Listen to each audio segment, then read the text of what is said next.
Hi friends, ನನ್ನ ಮತ್ತೊಂದು video ನಿಮಗೆ ಸ್ವಾಗತ.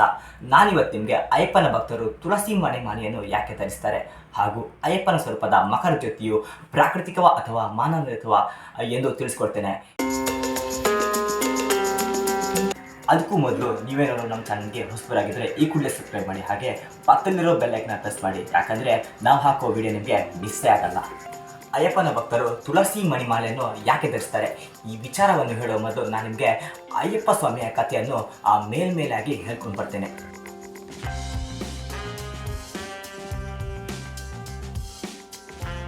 ಪಾಂದಳ ಸಾಮ್ರಾಜ್ಯದಲ್ಲಿ ರಾಜಶೇಖರ ಎಂಬ ಅರಸ ಇರ್ತಾನೆ. ಇವನ ಆಡಳಿತ ಸಮೃದ್ಧಿಯಿಂದ ಕೂಡಿತ್ತು. ಆದರೆ ಇವನಿಗಿದ್ದ ಒಂದೇ ಸಮಸ್ಯೆ, ಅದೇ ಸಂತಾನ ಸಮಸ್ಯೆ. ರಾಜನ ಮರಣದ ನಂತರ ಉತ್ತರಾಧಿಕಾರಿಯಾಗಿ ಯಾರು ಆಗ್ತಾರೆ ಅಂತ ಗೊಂದಲದಿಂದ ಪತಿ ಹಾಗೂ ಪತ್ನಿ ಇಬ್ಬರು ಶಿವನನ್ನು ಪೂಜಿಸ್ತಾರೆ. ಇನ್ನೊಂದು ಕಡೆ ಮಹಿಷಾಸುರನ ವಧೆಯ ನಂತರ ಅವನ ತಂಗಿ ಮಹಿಷಿಯು ತನ್ನ ಅಣ್ಣನ ಸಾವಿಗೆ ಸೇಡು ತೀರಿಸಿಕೊಳ್ಳಲು ಬ್ರಹ್ಮನಲ್ಲಿ ತಪಸ್ಸು ಮಾಡಿ ಶಿವ ಹಾಗೂ ವಿಷ್ಣುವಿನ ಮಗನನ್ನು ಹೊರತುಪಡಿಸಿ ಬೇರೆ ಯಾರಿಂದಲೂ ಸಾವು ಬಾರದಂತೆ ವರ ಕೇಳುತ್ತಾಳೆ. ಯಾಕಂದ್ರೆ ಶಿವ ಹಾಗೂ ವಿಷ್ಣು ಇಬ್ಬರು ಪುರುಷರಾಗಿರುವುದರಿಂದ ಪುರುಷರಿಬ್ಬರು ಮಗುವನ್ನು ಪಡೆಯಲು ಸಾಧ್ಯವಿಲ್ಲ ಎಂದು ಭಾವಿಸಿ ಮಹಿಷಿಯು ಅಮರಳೆಂದು ಭಾವಿಸ್ತಾಳೆ. ದಿನ ಕಳೆದಂತೆ ಮಹಿಷಿಯ ಅಟ್ಟಹಾಸ ಹೆಚ್ಚಾಗುತ್ತಾ ಹೋಗುತ್ತೆ. ಭೂಲೋಕ ಹಾಗೂ ಸ್ವರ್ಗಲೋಕದಲ್ಲಿ ಎಲ್ಲರಿಗೂ ತೊಂದರೆಯನ್ನುಂಟು ಮಾಡ್ತಾಳೆ. ದೇವತೆಗಳಿಗೆ ಯಾವ ದಾರಿ ತೋಚದೆ ಅವರು ವಿಷ್ಣುವಿನ ಬಳಿ ಮೊರೆ ಹೋಗ್ತಾರೆ. ವಿಷ್ಣುವು ಮಹಿಷಿ ಕೊಟ್ಟ ವರವನ್ನು ತಿಳಿದು ತಾನು ಮೋಹಿನಿ ಅವತಾರ ಪಡೆಯುತ್ತಾನೆ.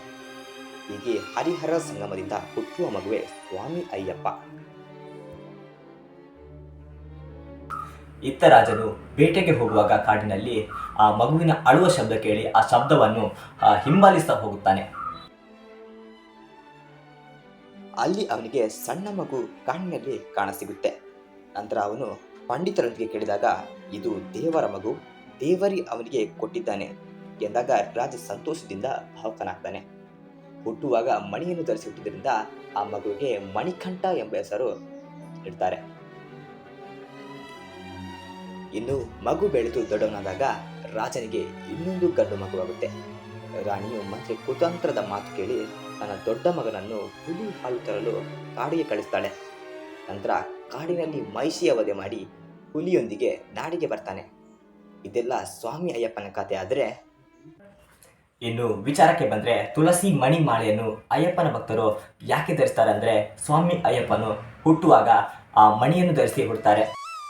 ಇನ್ನೊಂದು ರೀತಿ ಹೇಳಬೇಕಾದ್ರೆ ತುಳಸಿ ಮಣಿ ಧರಿಸುವುದರಿಂದ ನಮ್ಮ ನರಮಂಡಲವನ್ನು ಶಾಂತಿಗೊಳಿಸುವಲ್ಲಿ ಪರಿಣಾಮ ಬೀರುತ್ತೆ.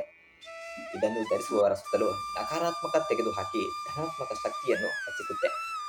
ಉತ್ತಮ ನಿದ್ರೆ ಹಾಗೂ ಮನಸ್ಸಿಗೆ ನೆಮ್ಮದಿ ಸಿಗುತ್ತೆ.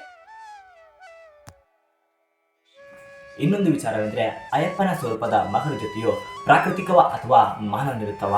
ಫ್ರೆಂಡ್ಸ್, ಮಕರ ಸಂಕ್ರಾಂತಿಯಂದು ಕಾಣುವ ಜ್ಯೋತಿಯು ಮಾನವ ನಿರ್ಮಿತ.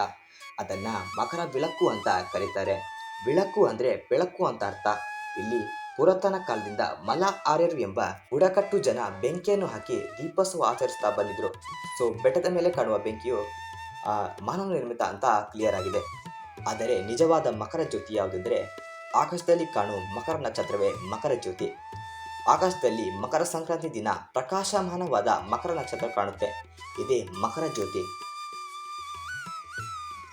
ಇನ್ನು 18 ಮೆಟ್ಟಿಲುಗಳ ವಿಶೇಷತೆ ಏನೆಂದರೆ, ಮೊದಲ 5 ಮೆಟ್ಟಿಲುಗಳು ಪಂಚಭೂತಗಳನ್ನು ಸೂಚಿಸುತ್ತೆ. ಅಂದರೆ ದೃಷ್ಟಿ, ಶಬ್ದ, ವಾಸನೆ, ರುಚಿ ಹಾಗೂ ಸ್ಪರ್ಶ. ಉಳಿದ ಮೆಟ್ಟಿಲುಗಳು ಭಾವನೆಗಳನ್ನು ಸೂಚಿಸುತ್ತೆ. ಅಂದರೆ ಕ್ರೋಧ, ಕಾಮ, ಲೋಭ, ಮೋಹ, ಅಸೂಯೆ, ಹೆಗ್ಗಳಿಕೆ, ಮದ ಹಾಗೂ ಮತ್ಸರ.